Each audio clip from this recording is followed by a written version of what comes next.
Thank you for tuning in to the teaching ministry of Reverend Gillard S. Glover. Now stay tuned for a powerful message. Good morning, church. Turn, if you would, to Luke 15, verses 1 through 10. This morning we want to explore a text that illustrates the extremes God will go to reclaim lost followers. The Father loves us so much until he's willing to pay whatever price is necessary to redeem us when we are lost.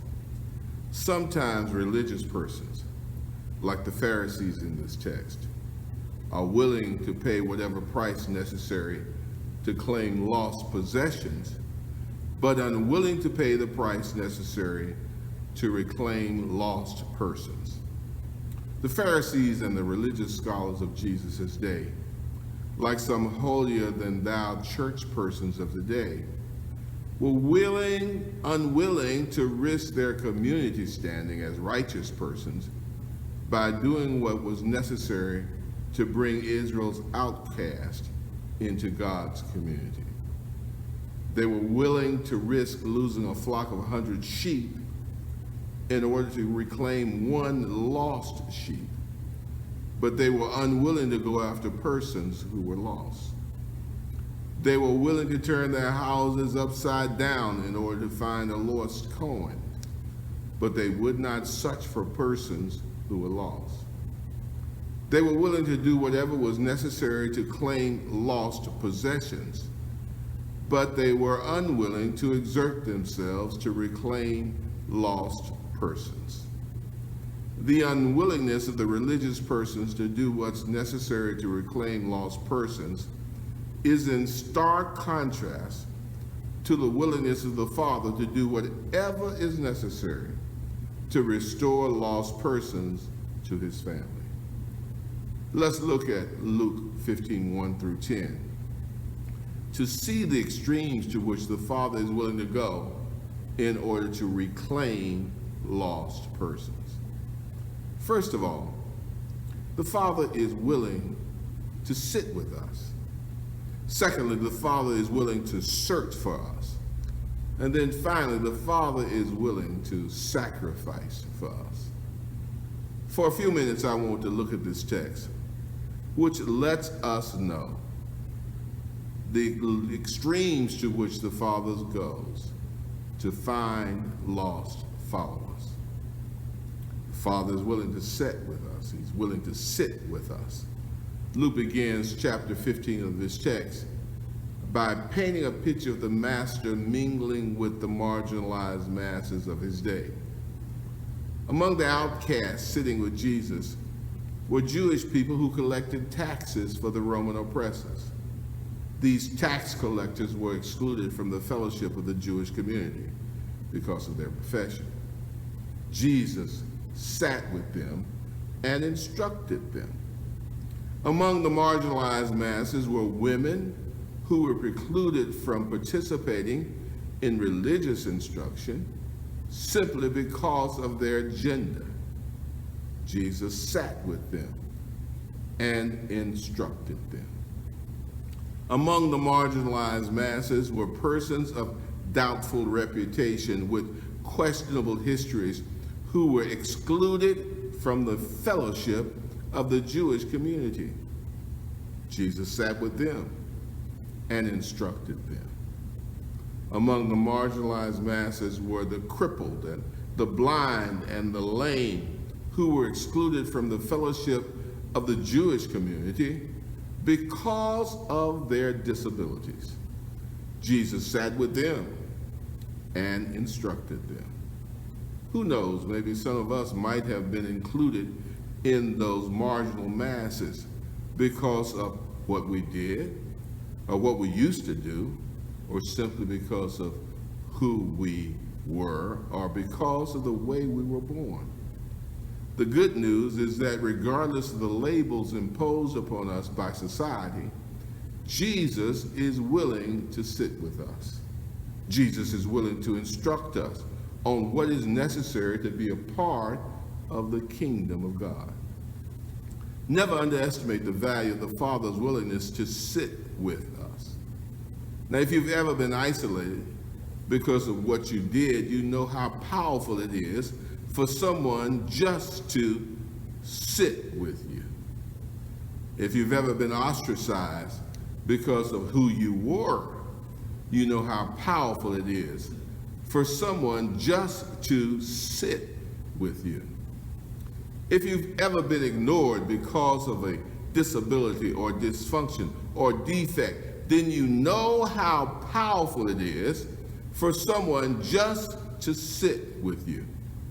When the whole community is isolating you, when the whole community is ostracizing you, it's powerful to have someone simply sit with you. When the whole world is treating you like a non-person, it's affirming to have someone simply sit with you. Jesus was willing to affirm those persons disaffirmed by Jewish society in order to bring them into the family of God. He sat with them. He saw worth in people designated unworthy by the community, and he sat with them and instructed them. He affirmed their worth as bearers of the image of God. He sat with them. As a young boy of 12 growing up in Tennessee, I felt the burden of racial representation. I was tasked at a young age with the responsibility of integrating the school system in Tennessee. It was burdensome because there was no one who looked like me at that school. It was difficult because for more than a year, I was isolated among 800 people who didn't look like me. And even though I outperformed them academically, tried to look down upon me. Each day, my isolation was highlighted by the absence of any other person at my table in the cafeteria, until one day, a brave young lady came and sat with me. There was no conversation.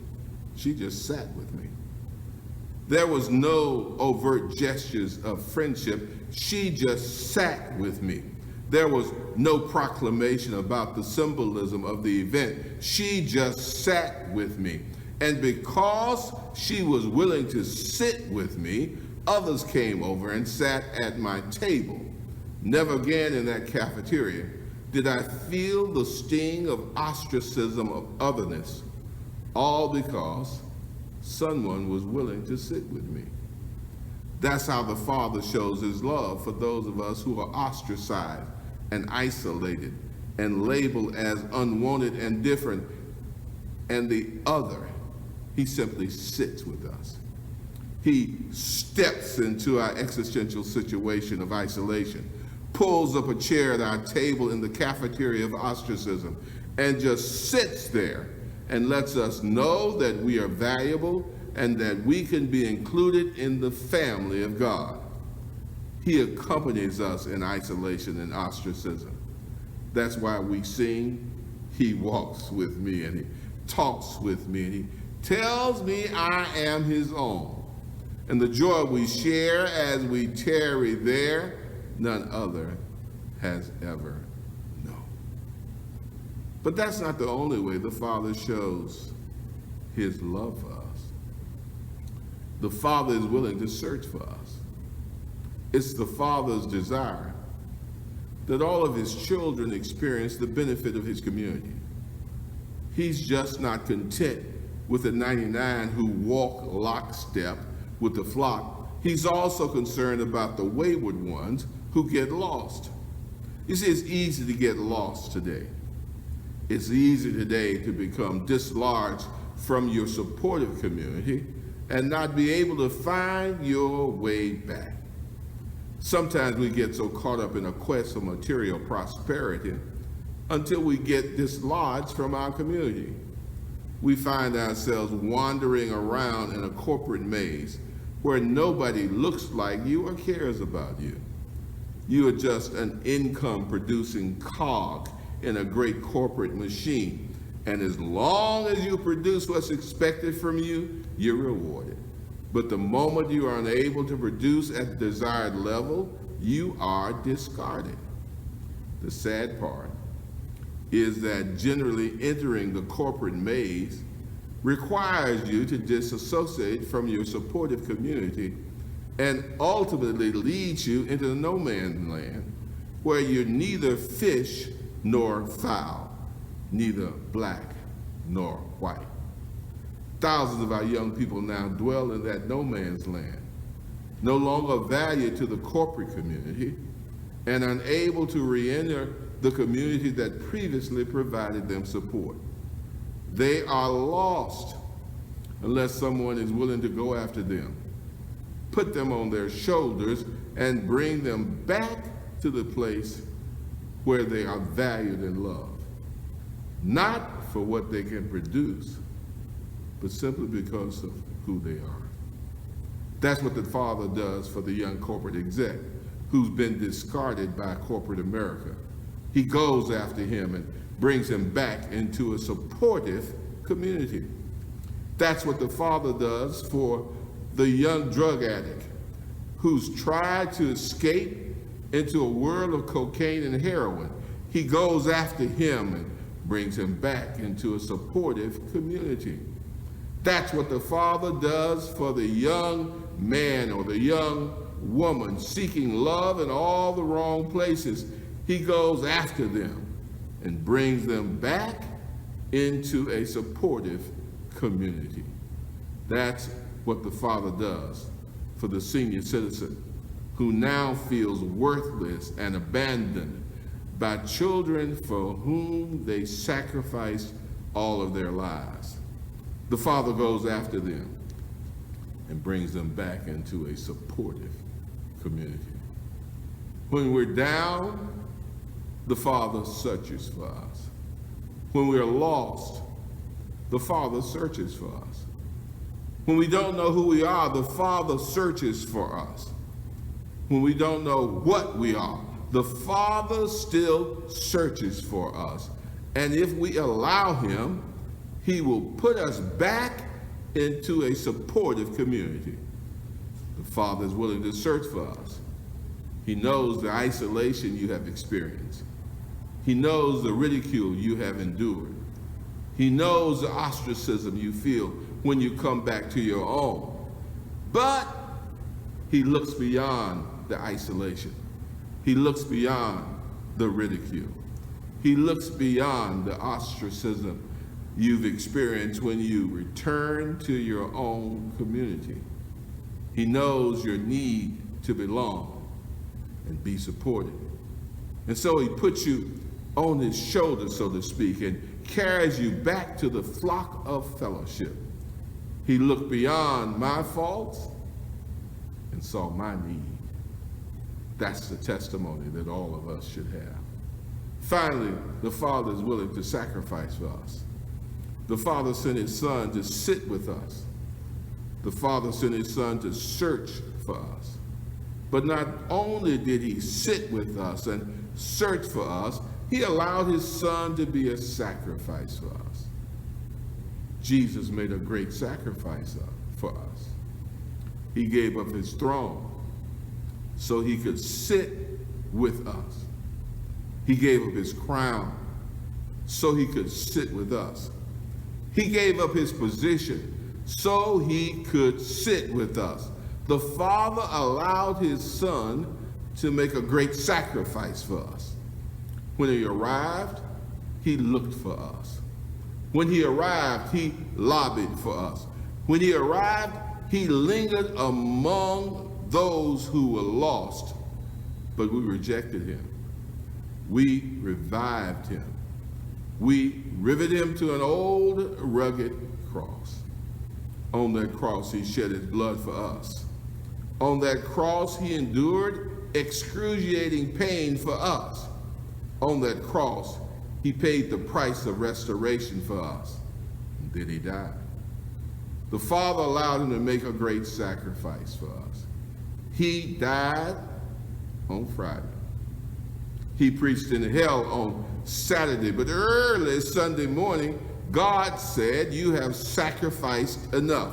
You sat where you needed to sit, and you searched for that which was lost." I know I did not deserve his sacrifice. I know I did not earn his sacrifice. I know I did not merit his sacrifice. It was all because of his grace. That's why we sing Amazing Grace, how sweet the sound that saved a wretch like me. I once was lost, but now am found.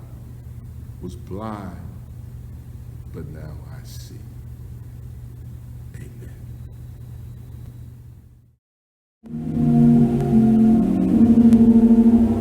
Amazing grace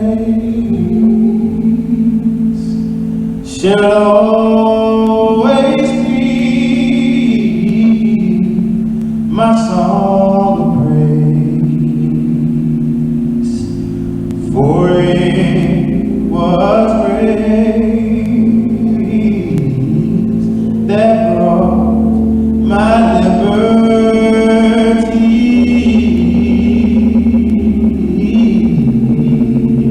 I do not know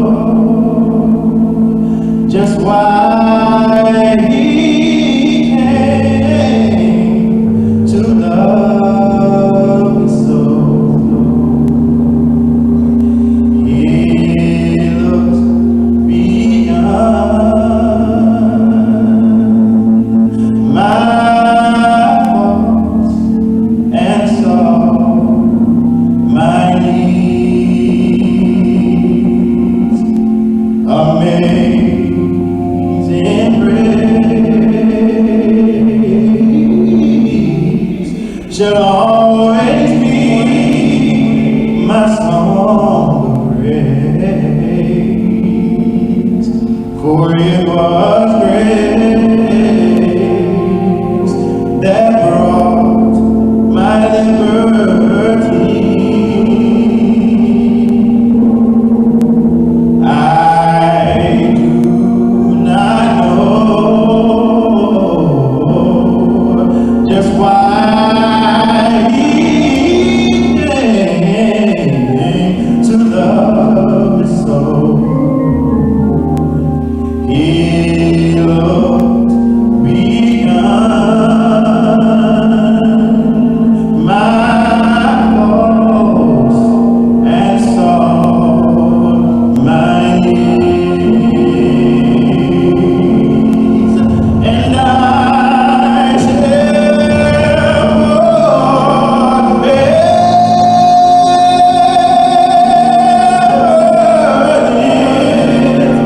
live my life to Calvary, to view the cross where Jesus died for me.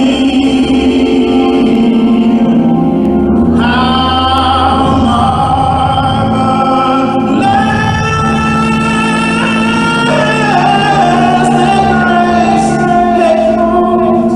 my fallen soul. He looked beyond